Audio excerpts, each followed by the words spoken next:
Alors, j'ai ma toute première invitée ici sur le plateau. Elle, c'est comme j'avais eu à vous annoncer, elle s'appelle Thérèse Oumba Kamfoua, qui nous a fait un livre, elle a rédigé un livre, Lève-toi, peuple congolais, ton pays a besoin de toi. Qui est-elle? Donc, une brève présentation, c'est que Thérèse Oumba Kamfoua est abrégée de gestion des entreprises. Agrégée. Voilà, agrégé des gestions des entreprises, conseillère au dialogue intercongolais pour les accords de Sun City en 2002, n'est-ce pas, du côté opposition non armée, et elle est femme entrepreneur. Madame Thérèse, bonjour. Bonjour, monsieur Daniel. Vous allez bien? Je vais très bien. Ok, là, lève-toi, peuple congolais, ton pays a besoin de toi. On suivra déjà vraiment le titre, on se dit, bon, un titre un peu tendancieux. Alors là, nous voulons un peu comprendre ce titre. Qu'est-ce que vous avez voulu dire par là? Mais qu'est-ce que vous dites par tendancieux? À mon humble avis, c'est que j'ai constaté. Bon, je dis, bon, les jeunes qui semblaient un peu dormir, ou peuple congolais qui semblait dormir, vous dites, il faut se réveiller. Quel genre de sommeil? Je dis tout simplement que prenons conscience de la chance que nous avons d'être dans un si beau pays. Ce pays a beaucoup de choses à nous offrir. Il n'attend que nous. C'est à nous maintenant de nous lever, de rendre beau et qu'il nous rende la beauté que nous lui aurons donnée. Ok, alors quand je sais un peu de parcourir votre livre, j'ai tenté un peu de le lire en diagonale, n'est-ce pas? Parce que j'aurai encore une fois de plus le temps de le lire en intégralité. Et vous avez quelques questions que vous nous avez posées. Que faire pour l'illuminer? Là, c'est la première question que j'ai eu à voir, n'est-ce pas, dans notre livre. Oui, je pose la question, que faire pour illuminer notre pays? Oui. Parce que je considère qu'aujourd'hui, nous sommes au carrefour. Notre pays se trouve au carrefour de son destin. Soit nous allons vers le déclin, soit nous allons vers l'élévation. Or, il y a moyen, nous pouvons aller vers l'élévation. Il ne faudra pas aujourd'hui que nous puissions croire que le pays s'est divisé en deux, les démons d'un côté et les anges de l'autre. Nous sommes tout simplement une population, une seule population qui est soumise à un système avilissant, un système qui nous maltraite tous. Il faudra aujourd'hui que nous ayons le courage de mettre le doigt sur le vrai problème. Parce que le vrai problème ne se trouve pas dans les gens. Le vrai problème se trouve plutôt dans nos textes. Ce sont nos textes qui nous maltraitent. Parce que nous pouvons avoir le meilleur personne, mais avec les textes que nous avons aujourd'hui, il n'y aura pas moyen. Il faudra tout simplement que cette constitution consensuelle-là, nous puissions la revoir. Ok, donc là, ça rentre toujours dans le cadre. Vous dites, que pourrons faire pour illuminer la République démocratique du Congo? Qu'est-ce qu'il faudra faire également pour la faire briller? Oui, pour la faire briller, il faudra aujourd'hui se lever et dire, travaillons, travaillons. Il y a un courant qui se met en place. Ce courant-là qui s'appelle l'union sacrée. Il faudra que l'union sacrée, nous puissions lui donner son importance. Il ne faudra pas que nous puissions transformer juste le mot en slogan. Il faudra que nous puissions lui revêtir le vrai sens, c'est-à-dire nous unir pour que nous puissions aller vers l'essentiel. Et cet essentiel-là, qui puisse donner la dignité au peuple congolais.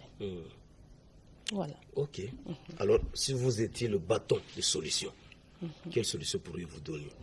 Donc, me poser cette question-là, c'est faire croire qu'il n'y a pas déjà de bâton de solution. Nous avons déjà un bâton de solution. C'est lequel? C'est le président de la République. C'est Félix Antoine Tshisekedi Tshilombo. Il a besoin de nous. Mais il y a ceux qui ne veulent pas comprendre. Oui, pourquoi est-ce que nous voulons toujours aller nous mettre à la place de l'autre et pour arriver à rencontrer les mêmes difficultés? Oui. Nous devons l'entourer. Nous devons lui apporter des bonnes idées. Il a la volonté. Pourquoi aller chercher que ce soit Maman Thérèse? Moi, je n'en ai pas besoin. Moi, je préfère aller vers lui, l'entourer, lui donner des bonnes idées pour que le Congo s'élève. On n'a pas besoin de ce fauteuil-là pour faire briller le Congo. Il y a déjà quelqu'un là-dedans. Alors, dans votre livre, vous avez tenté, parce que c'est connu, selon la Constitution, que le président de la République doit faire 5 ans, et c'est pas renouvelable, mais vous, dans votre livre, vous semblez dire que les élections de 2023 ne sont pas importantes. Là, vous ne trouvez pas que vous voulez un peu nous amener à pousser le président de la République à violer la Constitution? Non, c'est ça l'erreur. C'est ça l'erreur qui nous habite, nous, peuple congolais. Parce que nous pensons que c'est la démocratie électoraliste qui va développer ces pays. C'est une grave erreur parce que, aujourd'hui, quand j'entends des gens ne jurer que par 2023, moi je peux dire que 2023, la manne ne tombera pas du ciel. Ouais. Il faut un travail. Mais pourquoi remettre ce travail-là à demain si nous pouvons le mener aujourd'hui? Regardez quand vous parlez de mandat, n'est-ce pas? Vous parlez de mandat de 5 ans et vous dites que moi, dans mon livre, je parle de mandat de 10 ans. C'est c'est la question que vous m'avez posée. Oui, c'est ça que nous vous posons. Parce que pour vous dites 2023, les élections ne sont pas importantes. Je suis tout à fait contre ces élections-là parce que il y a des priorités à prendre en compte. Nous avons c'est dans le souci de chercher un peu à récupérer les 2 ans qui sont passés avec FCC qui n'a pas vraiment très bien marché. Ce n'est pas ça, ce n'est pas ça. Il ne faudra pas croire que nous devons toujours aller sur l'éphémère. Sur l'éphémère. Quand nous parlons aujourd'hui, nous ne parlons pas seulement pour maintenant, nous parlons pour dans 20 ans, dans 30 ans. Or, nous devons forger ces bases-là qui puissent nous porter pour aller vers l'avenir. Qu'est-ce que nous allons laisser à nos enfants si nous sommes là, toujours en train de vouloir nous battre pour des raisons du pouvoir? Nous sommes en train tout simplement de sacrifier la progéniture. Je suis en train de dire pour 2023, regardez dans la situation dans laquelle nous nous trouvons. D'abord, nous avons une constitution qui demande absolument des réformes. Je ne sais pas si je peux m'étaler dans les réformes, mais tout dépend de votre temps, parce que ça, on peut remettre ça à la prochainement, il n'y a pas de problème. Regardez autour de nous, regardez le social que nous avons. Regardez un peu la situation dans laquelle le peuple vit. Est-ce que ces peuples-là, nous allons tout simplement le pousser pour dire allons élire encore sans avoir répondu d'abord à leurs préoccupations? Et puis, il n'y a pas que ça. À l'intérieur là-bas, à l'intérieur du pays, parce que le pays ne se résume pas à Kinshasa. Il y a aussi l'intérieur que nous devons prendre en compte. La RDC, ce n'est pas seulement Kinshasa. Quelles sont ces infrastructures-là qui vont faire que la campagne électorale atteigne tous les peuples? Alors pour les élections de 2018. Vous savez, en fait, moi je ne parle pas de ça, ça c'est un passé. Oui. Maintenant je suis en train de parler pour l'avenir. Pour l'avenir. Voilà. Il ne faudra pas que nous puissions répéter la même chose. Les mêmes causes. Oui, les mêmes choses, les mêmes effets. Oui. Et puis, il n'y a pas que les infrastructures. Vous savez, je veux dire que notre pays, la République démocratique du Congo, c'est un pays, mais ce n'est pas encore une nation. Une nation, c'est l'âme qui anime le pays. Il ne faut pas confondre les choses. Il ne faut pas croire que pays égale nation. Non, il y a pays, il y a nation. Oui. Et non, le RDC présentement, il est pays ou nation? C'est un pays. On n'est pas encore au niveau de la nation. Qu'est-ce qu'il faut faire pour devenir maintenant une nation? Pour être au niveau de la nation, il faudra d'abord amener à ce que tout Congolais aime ces pays. Pour que tout Congolais aime ces pays, il faudra lui donner la possibilité de s'épanouir. Vous comprenez? On ne peut pas se dire on aime le pays quand on sait que dans un coin quelconque, les gens vivent bien et dans l'autre coin, les gens souffrent. Or, quand il y a cette différence-là, la haine s'installe. C'est ce que nous appelons après tribalisme. Oui. Ce que nous combattons d'ailleurs. Oui, parce que nous sommes en train d'évoquer le tribalisme, mais nous n'en voyons pas les causes. Il faudra qu'on aille casser les causes. Quand tout le monde est heureux, quand tout le monde sait subvenir à son quotidien, le tribalisme s'évanouit. Or, pour subvenir au quotidien, il faut le social qui s'y prête. Alors, il ne faudra pas que les efforts du chef de l'État dans l'union sacrée se perdent tout simplement dans des méandres politiciennes. Il faudra que nous puissions saisir cette occasion, parce que ça, c'est une occasion qu'on se mette ensemble, pour qu'on avance ensemble.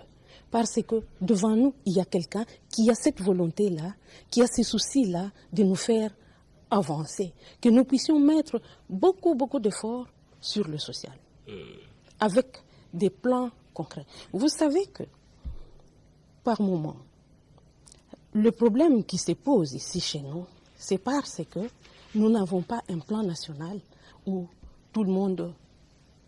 sur lequel tout le monde se focalise et se concentre pour dire nous faisons ça et que tous les regards sont posés là. C'est ça. C'est ça même qui va nous créer la nation. C'est ça qui va nous donner l'identité congolaise. Ok, alors, toujours dans votre livre, vous avez remis en cause la Constitution de 2006. Oui. Vous dites qu'elle a Oui. plein d'erreurs, Oui. dans le sens qu'elle bloque le fonctionnement du pays, Oui. où vous vous êtes même rappelé qu'en 1960, Oui. n'est-ce pas, ces mêmes erreurs avaient bloqué le pouvoir à cette époque-là. Alors, là, je me dis, madame, donc vous remettez, n'est-ce pas, en cause tous ces grands professeurs, ces grands constitutionnalistes et des grandes personnalités intellectuelles, n'est-ce pas, des différents domaines, qui ont eu à donner de l'énergie pour essayer un peu de mettre sur pied cette constitution. Monsieur Daniel, je ne remets personne en cause. Je remets plutôt les contextes en cause. Vous savez, quand on élabore un plan, il faut tenir aussi compte du contexte. En 2006, où en étions-nous? Nous sortions de quoi? Qu'est-ce qui a influencé? Donc c'est déjà du dépassé. Dans vous demandez ce qu'il y ait modification. Je vais vous dire une chose, parce que vous avez parlé de la loi fondamentale de 1960. Et moi, je la compare à la Constitution consensuelle de 2006. Vous savez, la Constitution consensuelle de 2006 a ramené le faille de 1960 parce que il y a un mot. Et ce mot-là avait créé le désordre entre Kasavubu et Lumumba. C'était le contre-saint. Dans une constitution, là où il y a le contre-saint, il n'y a pas de pouvoir. Donc vous demandez qu'on élimine ça. Il faudra que... Parce que ce qui est aussi à la base, pour que se cache le contre-saint, il faudra que la République démocratique du Congo se dote du pouvoir d'abord. Parce que le contre-saint nous confisque le pouvoir. Il ne confisque pas le pouvoir à une seule personne. Il confisque le pouvoir à tout un peuple. Parce que vous imaginez, quand on a un chef de file, ces chefs de file-là fonctionnent aussi avec l'instinct. Parce qu'il est chef. Mais même s'il est dans l'erreur, il reste toujours... Non. Il fonctionne aussi avec l'instinct. Or, cet instinct-là, c'est ça même la mère des décisions. Quand les décisions sont prises, ce n'est pas pour rien qu'on se retrouve avec des conseillers autour de soi. Et ces conseillers-là sont là pour nous dire, non, ça, l'idée est bonne, mais nous pouvons la faire de cette manière ici, nous pouvons l'agencer de cette manière-là. Ou bien d'autre part, on dit, bon, s'il n'y a pas contre ça, peut-être on évite que le président soit dictateur. Non, j'y arrive. Prendre la décision. Mais non, si, à chaque fois que le président de la République, qu'on a investi chef de l'État, prend une décision, mais que cette décision-là soit soumise à une autre signature, et parfois, la volonté ne rejoint pas la personnalité principale, ça pose problème. Il ne faudra pas qu'on pense que nous sommes encore à cette étape-là où le peuple congolais est encore enfant. Le peuple congolais est déjà mature. Nous sommes un peuple, surtout la souffrance nous a fait mûrir. Nous sommes un peuple mûr. Il ne faudra pas qu'on nous infantilise de la tête aux pieds. Parce que ça, c'est nous infantiliser. C'est faire croire que le président de la République ne sait pas prendre de bonnes décisions. C'est mettre sa signature sous tutelle. Ça n'a pas de sens. Nous sommes devenus un peuple mature. Mais il faudra maintenant que nous puissions prouver au monde entier que cette maturité-là, nous l'avons réellement. Il faudra que le pouvoir nous revienne. Ce pouvoir-là qui avait été confisqué, il faudra qu'il nous revienne. Parce que sans pouvoir, le Congo ne peut pas avancer. Ok, merci beaucoup. Sans le pouvoir, le Congo ne peut pas avancer. Alors, nous sommes en train de chuter. Un message maintenant particulier que vous pouvez lancer à tous les téléspectateurs qui vous suivent, qui sont censés lire votre livre. Et le livre est déjà disponible sur le marché? Oui, le livre est déjà disponible sur le marché depuis longtemps même. Ouais. Je pourrais dire... Qu'est-ce qu'il faut faire pour l'avoir? Il y a un point de vente sur Nyangwe, avenue Nyangwe, coin 24. Oui, voilà. oui, Votre numéro de téléphone, comme ça pour les gens qui sont même en dehors là, de nos frontières. Je l'ai donné la fois passée, il y a beaucoup de coups de fil. Il y a eu des dérangements. Tout ça. Bon, ça va pour vous les gens m'appellent même la nuit. Contacter notre Congo. Oui, je pense que c'est mieux. Okay. Donc, je voudrais plutôt transmettre un message au chef de l'État. Voilà. Il vous suit présent, parce qu'avec l'ART, nous entrons dans son bureau sans audience. Je l'espère vraiment. Oui. Je voudrais tout simplement lui dire, Son Excellence, Monsieur le Président de la République, nous appuyons vos efforts dans l'union sacrée. Et cependant, nous demandons que ces efforts-là ne s'éparpillent pas dans les méandres politiciennes, c'est-à-dire dans la préparation des élections en 2023. Oui. Nous voulons plutôt que ces efforts-là s'occupent des réformes, s'occupent du social. Le peuple souffre. Les élections, le peuple d'abord. Le peuple d'abord. Les élections ne vont pas faire vivre le peuple. Ce qui va faire vivre le peuple, c'est l'organisation nécessaire et l'assouplissement des conditions quotidiennes. Nous voulons que le Congo devienne une nation et nous sommes là pour vous accompagner dans cette tâche difficile. Voilà, nous sommes là pour vous accompagner dans cette tâche difficile, dit Madame Thérèse Oumba Kanfoua. Alors, on me pose encore une fois de plus la question. Bon, le numéro, je sais que dans le souci qu'on ne puisse pas vous déranger, j'ai dit on va contacter notre Congo LM pour l'acquérir, mais vous avez dit au point de vente au niveau de Nyangwe. Voilà. Coin 24, chez Book Express. Ah là, chez Book Express. Ok, c'est bon. Comme ça, on va tout faire, donc, fidèles téléspectateurs. Donc là, on recevait pour vous Madame Thérèse Oumba Kanfoua, qui avec le livre Lève-toi, peuple congolais. Et surtout, j'ai dit aussi, ne nous trompons pas de voix. Oui. Ne nous trompons pas de voix. C'est le résumé de Lève-toi, peuple congolais. Il ne faudra pas nous tromper de voix. Quand je parle, ne nous trompons pas de voix. C'est-à-dire, l'union sacrée, c'est une très bonne décision, c'est une bonne initiative. Mais il faudra maintenant que nous lui donnions de bons instruments pour qu'il puisse résoudre le problème du peuple congolais. Voilà, c'est ce qui intéresse tout le monde. Donc, qu'on puisse résoudre. Le peuple congolais a besoin de manger, boire, dormir dans de bonnes conditions. Et tout ça. Les élections, c'est question d'un peu de temps, un mois. Nous allons danser. Voilà. Nous allons manger, nous allons boire. On aura des tutos et tout ça. Et après, le délabrement restera pareil. Oui, ça sera juste un spectacle. Bon. Nous ne voulons pas de ces spectacles-là. Nous voulons qu'il y ait des idées constructives qui nous amènent dans l'avenir. Nous avons des enfants à qui nous devons léguer. Qu'est-ce que nous deviendrons? Dans moins de 100 ans, nous serons des ancêtres. Qu'est-ce que nous aurons légué à ces enfants-là? Oui. C'est ça. Donc si toutes les femmes prenaient conscience comme vous, on me dit qu'éduquer une femme, c'est éduquer toute une nation, je crois que pas que les femmes, pays... les hommes aussi. Non, nous les hommes déjà, nous prenons toujours le devant. Mais vous les femmes, c'est vous qui reculez des fois. Mais j'ai vu vous avez accepté de tenir le taureau par ses cornes en faisant de telles publications. Nous sentons que la tête est en train vraiment de très bien fonctionner. Merci beaucoup, madame. Merci à vous. Alors, merci de nous avoir invités. Voilà, c'est moi. Alors, une façon pour moi de dire au revoir à madame.